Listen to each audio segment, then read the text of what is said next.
All right, welcome to another episode of No Stars TV, where we talk about the how more than the who. And today we have filmmaker, writer, director, and editor Karen Skloss. She is the writer and director of the movie The Honor Farm, and that is currently available on multiple streaming platforms. And let's take a look at the trailer. I just want something real to happen to me for once. Oh! God, you look so beautiful tonight. Think so? Totally. So you guys picked real winners for prom dates. Stop! You ruined everything! This way.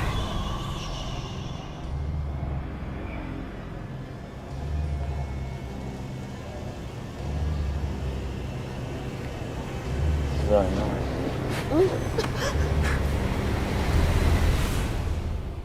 Well, we're going to the Honor Farm. It's this old abandoned prison, and we've got shrooms. 2 people died out there freshman year. You guys What? ever heard about that? No.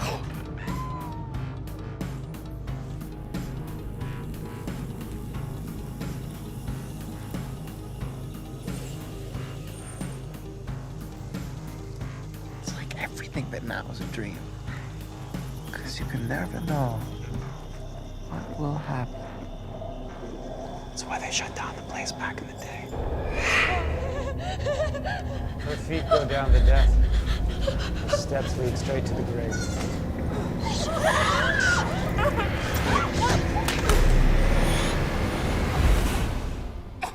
Lucy. Lucy. All right, and welcome, Karen. Thank you for being here. Thanks for having me. So tell us a little bit about yourself and mushrooms. Well, I'm a native Austinite. I was born in Austin, Texas, grew up here, and work here, and I went to high school here. And yes, there's some somewhat autobiographical elements to the story. I went to Austin High, which was like right on the river in Austin, and that's where a lot of the, I guess 70s hippie parents sent their kids, so, Right. and I was in the hippie group. So, it's funny that you say that, because I was going to say, one thing about writers is that you write what you know. And so, I mean, tell us a little bit about the movie and what it's about. Well, I would say it's kind of been put more into a horror pile because that's easier for distribution. And it did play in like midnight kind of programming and film festivals and stuff, but I really think of it more as a psychedelic coming of age film. Right. And it's more like kind of magical realism and fantasy and also kind of like a drug movie. It's about finding yourself, and it's basically about one girl's journey realizing that the world is maybe a little wider and more expansive than she originally thought. Right. It reminded me of the movie, I don't know if you ever remember this movie from a while ago, but Dragonfly, where the entire movie, you think it's kind of this scary movie, and at the very end, you're like, oh, and that's kind of what this movie reminded me of. That it keeps you in suspense, not really understanding what, I mean, because you remember, knowing that there's drugs in this, so you always have to keep in mind what's real, what's not real. So that being said, how did you sell the idea of a movie for teen sex and drugs and rock and roll type of movie? How did you pick that? To investors or to investors or to a distributor, or which one? To both. I mean, so like, is this something that you raised money for by, like, this is what my story is about, or was it something somebody come to you and say, this is what we're looking for? It was something that I raised money for, and it was quite a process. I mean, I think that investors are always a little more excited, I found anyway, in my limited experience convincing them to give me money, that they're more excited about taking a risk on like a horror movie than they are, as far as a no stars indie, than they are on a psychedelic coming of age film per se. Right. So it was easier to talk about the horror elements, and I suppose that those were partially built into the DNA of the project, both to make it accessible so that it wasn't all about the psychedelic side, and then it kind of had this like, fun journey, because it is kind of a movie. I would say maybe it's an art movie for teenagers in some ways, who are thinking about these kinds of things, and so that's pretty much the way that I pitched it. They had the script, so they knew that it had. If you go into this movie, expecting like a conventional sort of horror structure, you're going to be disappointed. You have to be ready to go on a different kind of journey. And if you're ready for that, then you might really enjoy it. And I was fortunate enough to have some people who wanted to try something different. Right. And we also did a Kickstarter campaign. So we had a community kind of base of support. And then early on, there was actually some grant funding from the city of Austin, which had a cultural arts program that we used to shoot all of the prom material and sort of make that part of the film at first. And that was an actual prom. So actually, that's one of my questions. Like the actual prom. How did you pull that off? I mean, was that like Austin High School? Did you have contacts at these schools? How did you get these kids or the school to agree to that? It was quite an undertaking, and we barely pulled it off. But yeah, that was the Austin High Prom, and I think that it was partly because I was an alum, and then also a friend of mine who's also a local filmmaker, Sean Gallagher, teaches film there. So he kind of helped me, and we also shot footage that we gave over to the PTA of prom. Right. So, but I have like a phone book of student like releases from that prom. Yeah, that's the first thing I was thinking about. I was like, man, did they have to release everybody? How'd they do that? I would think that you could probably do with just posting signs, but since it's minors, we needed to be really careful about that. And the PTA was very helpful in that way. They were really sweet to us because they were already getting all this stuff from the kids for prom anyway. So everybody that was going to prom also had to turn in their like permission slip for the movie or whatever. Right. No, exactly. You have to turn those things in. I lost my train of thought. I was going to say something about that. Oh, so one thing is that the movie is beautifully shot. It is lit great. I love the shots. And where are all these locations? How many locations did you film in over Austin? Like, where was the Honor Farm? Is that like a real place broken down near Bastrop? Yes, it's actually just out. I think it's actually in the San Antonio city limits. And the funniest thing about it was that it was basically a place that was used in that same way by teenagers and people wanting to get smoky and all that kind of stuff. And there were plenty of buildings like that, but you can't really safely shoot in a building like that. You can't bring a crew in and put them all at risk of falling through the floor or asbestos, things like that. So we lucked out that they had just abated that entire building and made it into like a training zone for, I think it was the National Guard. And there was a whole police station like right across the street from the Honor Farm itself, or the location. And the police, like not all of them got the memo that we were supposed to be shooting there. So we always had like police coming in trying to shut us down the whole time, and we had a pretty big crew and, a big setup with, shooting at night with like lighting rigs and things like that. So it was pretty funny that they thought we were like another renegade film trying to shoot in there. Right. And, it was fun to see, it was mostly filmed all in Austin because I recognized a few places. Krause Springs, I'm assuming, is one of the locations. And the dentist office, is that Dr. Becker's dental office? Oh gosh, I don't know. I can't remember. It's spelled blur now. I think it's like Pflugerville, maybe. Okay, no, it's not then. It looked just like my sister's a dental hygienist, and I saw it and I was like, oh my God, I think I know that dentist office. That's so it kind of cracked me up a little bit. I'm sure it was somebody. It was probably my location manager's dentist or something like that. Like it was definitely, you don't pull together a movie like this with this many locations with this budget that we had without like people being really kind. Do you mind if I ask you what the budget was? Well, it gets kind of fuzzy because of the grant years, Right. And I did have to spend into my own personal funds, but Right. it's under 500K. I'll say that. Wow. Yeah. And how long was the production? How long was the production? So I don't know for people in Texas, in I think it was, God, when did we shoot? 2016. It was the rainiest summer that Texas has ever seen, and we had all night exteriors. So it was just like rained out. We had 21 days booked to shoot, but we shot all of our interiors first, and then I think we wound up going into over 30 something days, that's part of why I really got pinched on my budget, but it was one of those, like, you have to finish it, and when it rains, people have to get paid.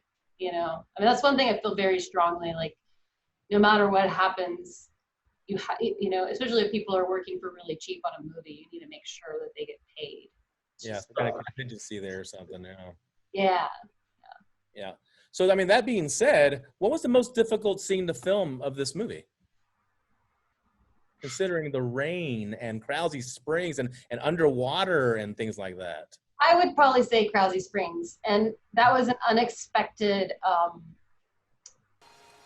challenge because, number one, you're shooting in water, and it was at night. We kept losing. There was a short somewhere, and fortunately, like, instead of electrocuting everyone, the way the lights are rigged, they'll all go out. Yeah. And so that just happened over and over and over again. And then I got my talent down there. It was really cold. The springs are cold. It was cold outside. It was 2:00 in the morning by the time we could even shoot.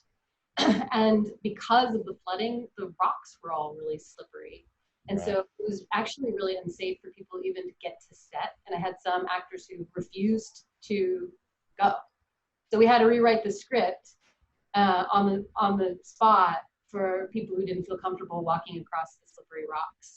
We had rigged them with boards, and we had an EMT on set. So we didn't want anyone to get injured, but it was true, right? Definitely, shooting in the woods at night while it's pouring rain and setting up lights is not an easy thing to do, especially when you're doing a water scene. Yeah. So think about that when you're writing your scripts. I don't know. Did you need like some kind of special, right? Did you need some kind of special insurance for that or anything, or just? We tried to get flood insurance, but it was basically going to be our entire budget just to get the flood insurance. So, but we had workman's comp, and general liability insurance, and it was a very grueling shoot. Yeah. And so we had somebody slip. It was a very, very tricky, not on the rocks or anything, like just like being in the mud, in the woods, unloading gear and stuff like that. So it was good that we had all that insurance and we had the EMT. Mm-hmm. Poison ivy. It's awesome. It was the legendary shoot of that summer. Yeah. Not a good thing. So you said you had to kind of rewrite the script on the fly a couple of times. David is a scriptwriter as well. Tell me, like, some of the challenges. Is that the only time you had to kind of change the script, or did you have to I actually found myself cutting pages like at the end of the day, which would be when the sun would be coming up in the morning. I would be sitting there doing a new draft on my laptop in the middle of the field while everyone's loading the truck.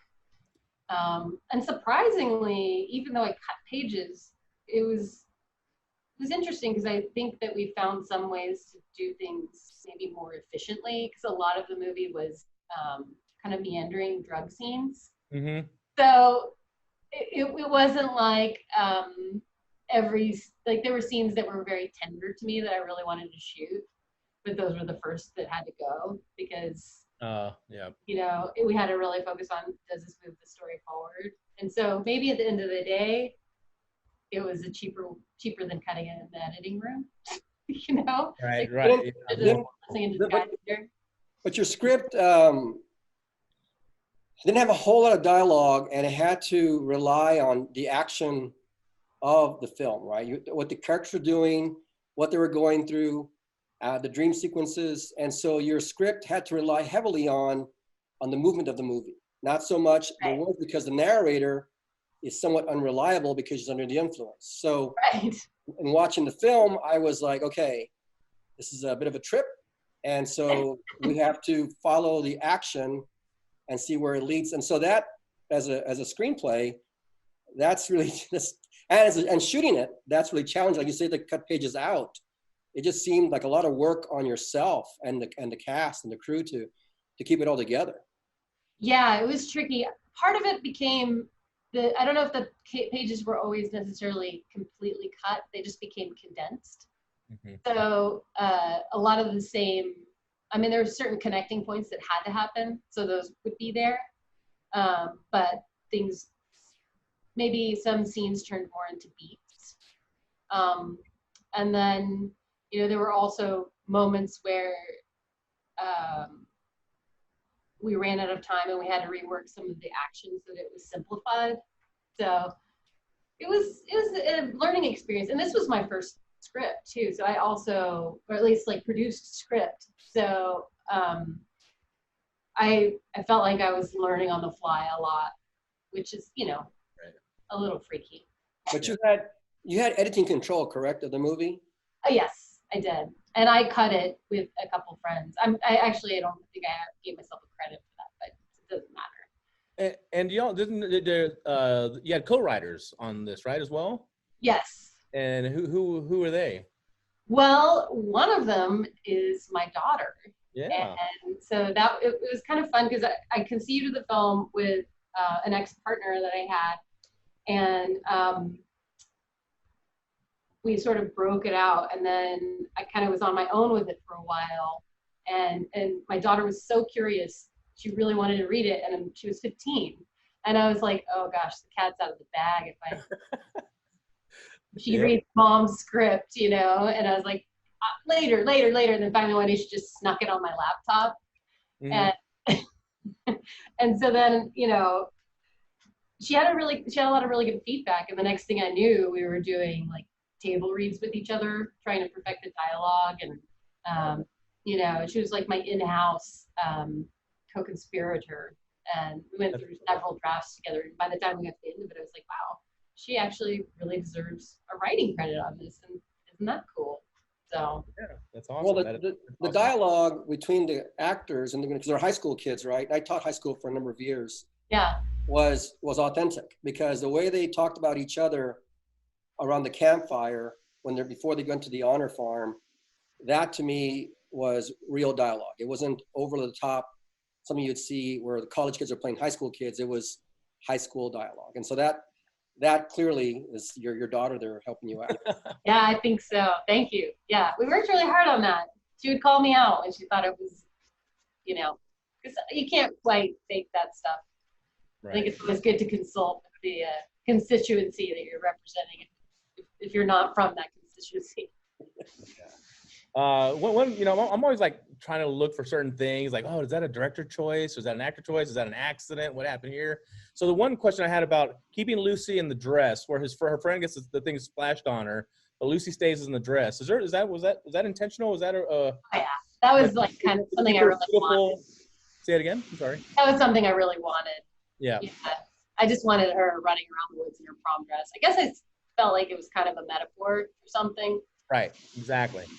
That's how I saw it. She's beautiful. The story's about her. That's kind of what I saw. And the armature comes in around 9 minutes in the movie where she talks about, I want something real. I wish something real would happen to me, And then to me, that's where it all focuses on her.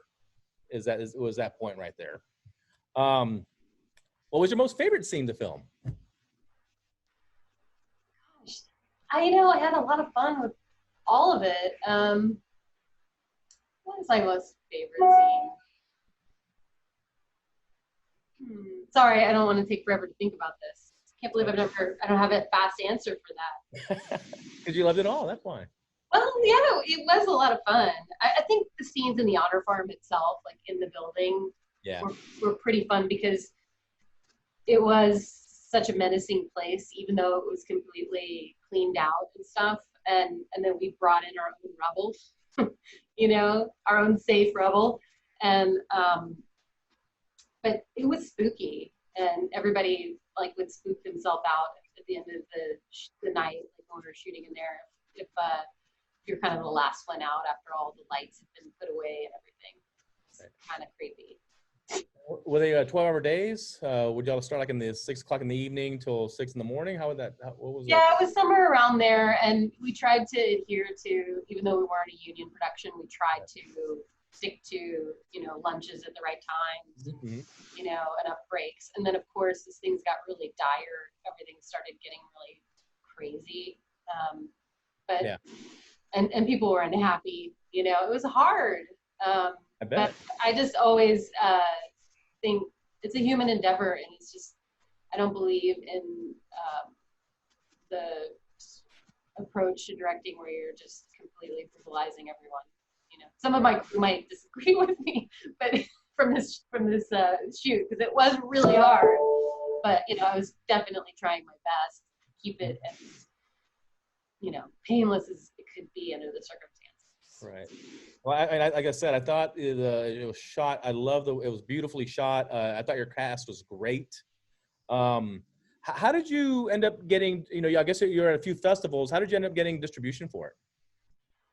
Well, it was South by Southwest, I think, that really helped us.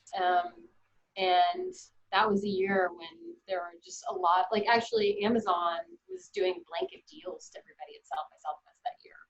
Oh, wow. We decided not to take the blanket deal, and we were able to use that blanket deal as leverage to get a better deal. So that was pretty cool. But we had a sales agent that took it to the Cannes market like a couple of years ago or something. And so we had held out international for that sales agent to try to close a deal. And then I don't know, whatever happened with that. As it goes with sales agents sometimes. No, I hear you. Definitely hear you. So any other movies on the horizon for you? Well, I'm developing a pilot for scripted TV, and I've got a couple of screenplays that I'm working on, and it's a really good time for writing. It is. It really is. Except for the, you know, no one's ready to buy anything, and there's probably going to be a glut of material when we all come out of our cages. But I'm excited to just have a little space to write because it's been a minute. I have a short that we're trying to get out soon that I'm really excited about. That's already shot. Yeah. Post right now. Sorry. It's in post right now, getting finished up. It's in post, and we just, you know, now that all the festivals are kind of stopped, Right. I don't know if we're gonna just try to find another way to release it, you know, because I kind of want to get it out. It has to do with the Texas border, and you know, kind of a thriller set around the Texas border that's kind of freaky and thought-provoking. I hope. Oh, I love freaky and thought-provoking.